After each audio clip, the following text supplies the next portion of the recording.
Good morning, students. Welcome back to your English class. In today class, we will discuss about the stanza. आपको एक stanza दिया जाएगा. आप देख सकते हैं यहाँ बुक में आपको एक स्टेंजा दिया गया है और उस स्टेंजा से रिलेटेड आपको कुछ क्वेश्चंस दिए जाएंगे जो आपको उनके आंसर देने हैं. तो आज मैं आपको कुछ इस तरह की ट्रिक्स बता रही हूँ कि किस तरह से हम इजीली स्टेंजा को सोल्व कर सकते हैं और उनके क्वेश्चन दे सकते हैं. तो फर्स्टली क्या करना है, जब भी आपके एग्ज़ाम में कुछ इस तरह के स्टेंजर्स दिए जाते हैं तो आपको क्या करना है, तो फर्स्टली आप उसे स्टेंजर को रीड करेंगे विद ट्रांसलेशन के साथ उसे रीड करते हुए कुछ इस तरह के वर्ड्स आपके स्टेंजर में आएंगे जिनका एग्जैक्ट मीनिंग आपको नहीं पता होगा. ज़रूरी नहीं कि जब हम उसे रीड करेंगे तो हमें उसका एग्जैक्ट मीनिंग पता हो.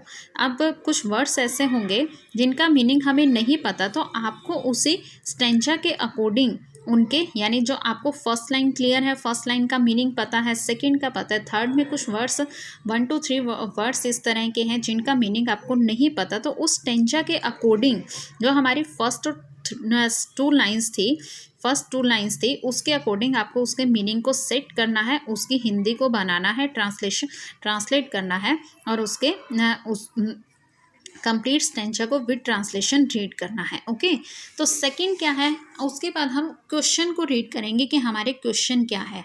फर्स्टली जब हम क्वेश्चन को रीड करेंगे तो आपको ये चीज़ में ध्यान रखनी है कि जब हमारा क्वेश्चन रीड करते हुए हमारी जो हेल्पिंग वर्ब होती है या हमारी जो वर्ब होती है, अगर वो हमारी प्रेजेंट सेंस में है तो आप उसका आंसर भी प्रेजेंट सेंस में देंगे. ये नहीं कि अगर आपका क्वेश्चन है इसमें प्रेजेंट सेंस में और आप उसका आंसर दे रहे हैं पास्ट सेंस में, तो आपका वो आंसर क्या हो जाएगा, रॉन्ग हो जाएगा. क्योंकि because helping verb and verb is the most important in this in the answer when we give the answer.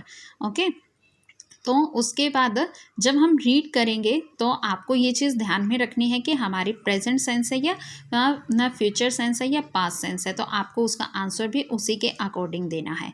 Second thing क्या होगी, जब हम आंसर देंगे हैं तो हम फर्स्ट रीड कर रहे हैं, फर्स्ट क्वेश्चन हमारा जैसे where is the rain raining, तो आपको उसकी जैसे सपोज हमारा रेन रेनिंग के बारे में पूछा गया है, तो आप स्टेंजा में जब उसकी लाइंस को फाइंड आउट करेंगे तो आपको सिर्फ उसका वही वर्ड देखना है कि रेन रेनिंग जैसे वर्ड, जैसे अब इस स्टेंजा में देखिए रेन रेनिंग वर्ड जहाँ भी है आप उसी के अकॉर्डिंग उसकी लाइन को देखिए. जैसे रेन रेनिंग, तो आप ये रेन रेनिंग है, आप देखिए क्या रेन रेनिंग वाली जो लाइन है वो हमारे क्वेश्चन से मैच हो रही है. जैसे हमारा क्वेश्चन है where is the rain raining, कि बारिश जो है वो कहाँ हो रही है.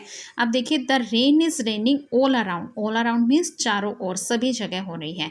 तो अब हमारा देखिए आंसर मैच हो रहा है ना, तो आप इस तरह से क्या करेंगे, सिर्फ उसका मीनिंग आप देखेंगे कि क्वेश्चन में उससे किस बारे में पूछा जा रहा है और आंसर में सिर्फ उसी ही को लेगा, उसी वर्ड्स को देखकर आप उस लाइन को देखेंगे क्या वो हमारे आंसरिंग में सेट हो रही है या नहीं. ठीक है, ओके.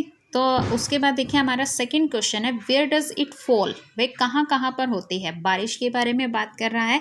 इट फॉल, तो it falls on field and tree sound, कहाँ कहाँ पर हो रही है, it falls on field and tree sound. तो कई बार क्या होता है कि आप जब क्वेश्चन रीड करते हैं तो जो क्वेश्चन पूछा गया है आंसर देते हुए कुछ लाइन में हमें एक लाइन के साथ दो क्वेश्चन का आंसर दिया होता है. यानी फर्स्ट का क्वेश्चन सपोज जैसे अब यहाँ पर दिया हुआ है it falls on field and tree sound, suppose ये आपका सेकंड लाइन का क्वेश्चन है, तो आप उस कंप्लीट लाइन को लिख दोगे. ये रॉन्ग हो जाएगा बेटा. आप सिर्फ उतना ही आंसर देंगे जितना आपसे पूछा जाएगा. ये नहीं कि आपको स्टेंजा में कंप्लीट लाइन दी हुई है और आप जो क्वेश्चन है वो सिर्फ रेन के बारे में पूछ रहे हैं और आप रेन के साथ साथ यानी कुछ और भी लिख रहे हैं, तो ये आपका जो आंसर है थोड़ा सा बैड इफेक्ट डालेगा. तो ये मिस्टेक आपको नहीं करनी, तो इस चीज़ को भी आपको बहुत अच्छे से ध्यान में रखना है. ओके, तो इस चीज़ को आप ज़रूर ध्यान रखेंगे कि अगर हमारा क्वेश्चनिंग सेंस प्रेजेंट में है तो आप उसका आंसर प्रेजेंट में देंगे, अगर हमारी क्वेश्चनिंग सेंस पास्ट में है तो आप उसका आंसर भी पास्ट में करेंगे और स्टेंजा को केयरफुली रीड करेंगे. ओके.